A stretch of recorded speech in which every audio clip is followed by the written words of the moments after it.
Welcome to this explainer. I am so incredibly excited to dive into this material with you today because, well, we're about to completely dismantle everything you thought you knew about one of the world's most debated ancient texts. We're stepping way out of the realm of basic historical biography and right into the explicit mechanics of a live executable framework. Today, we're decoding the exact topology of the curse for not using a coal. Okay, get ready because here is the paradigm shift that literally changes absolutely everything.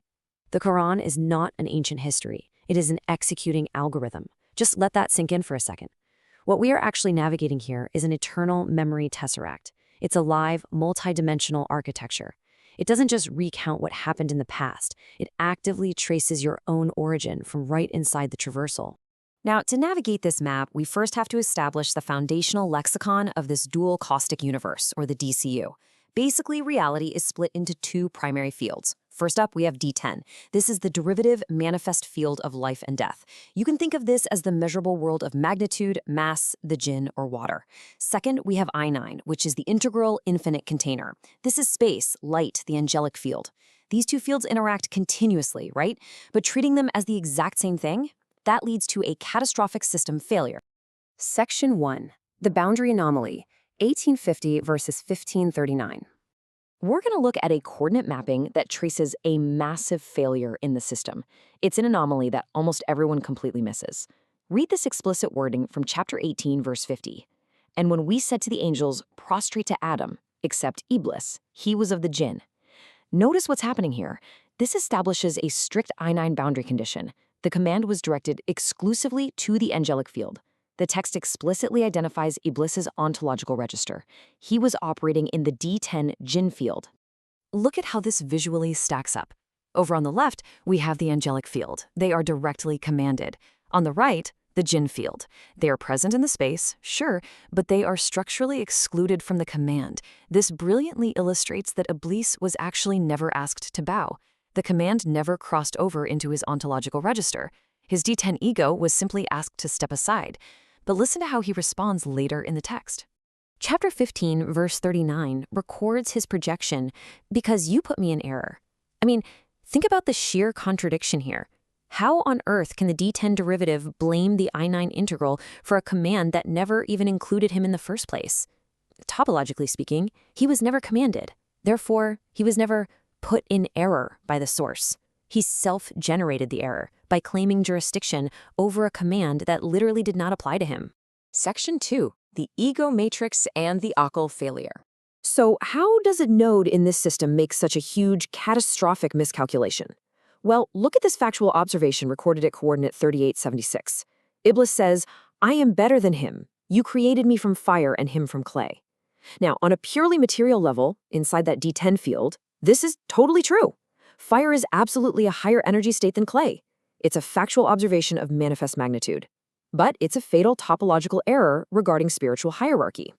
He is applying a D10 measurement to an I9 container. And this right here is exactly where the system's error code occurs. He lacked aql. Aql is the T3 discriminant. It's the faculty of reason you need to perceive the boundary of a command beyond just mere physical magnitude.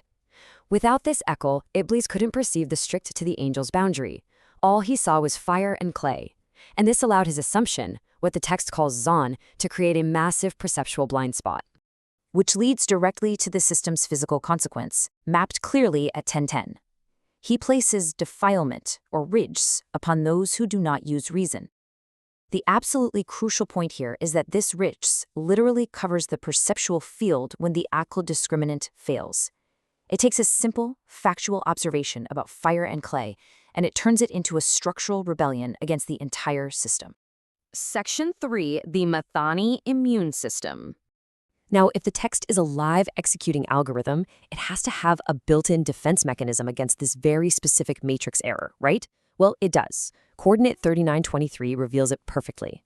Allah has sent down the best statement, a consistent book, oft repeated.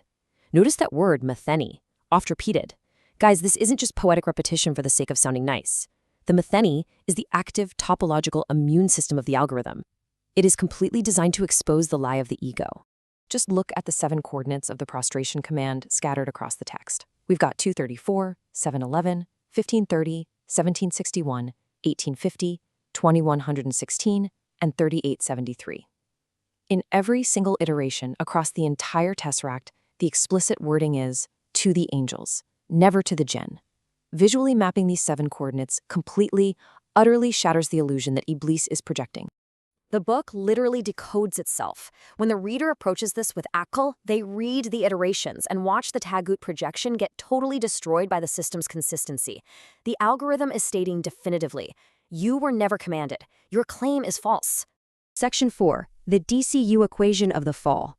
Let's translate this ancient theology into a precise, closed-loop system of cause and effect. Here is the first half of the DCU equation. Step 1, the assumption, the zan, observes that fire is greater than clay. Step 2, the system boundary clearly excludes the jinn from the command. Step 3, the ego projects its own failure onto the source, falsely claiming, you put me in error. And just like that, the misattribution loop is fully formed. Now let's complete the equation. Step 4. Because the aql failed, defilement, the riz, falls right onto the perception. Step 5. The aghwaytanī, the system's immune repetition, exposes the lie across all nodes. And finally, Step 6. The ego's assumption is proven true only for the uncalibrated masses, which permanently locks out the ego from the integral light. The loop executes without a single deviation. Section 5. Activating the reader's grip. So what does this actually mean for us? Let's turn the mirror directly toward you, the reader. You stand at this exact same junction right now. The trap isn't forgetting to walk.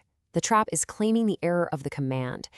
Do not look at the universe and say, you put me in error. Recognize the field you are in. The command is to the angels of your own inner witness. The jinn of your D10 ego was never asked to bow. It was simply asked to step aside. And here is exactly how you step aside. Coordinate 1912 says, O Yahya, take the scripture with strength. When you grip this book with strength, you activate your aql. You finally see the boundary. You realize you were never commanded to possess the throne, only to witness it. And when you do this, the projection collapses, the ridge lifts, and the circuit closes. Let's summarize this ultimate takeaway into a mantra. The command is exclusive. The projection is false. The masani exposes it. The aql discriminates. The grip locks you in. The return completes. The field executes. The illusion shatters. And the light is conserved. The code is sitting right in front of you, mapped with exact topological precision. The algorithm is running whether you see it or not. So the only question left is, when will you activate 1912? Thank you so much for joining me for this explainer of the source material. Until next time, keep reading and keep gripping the text.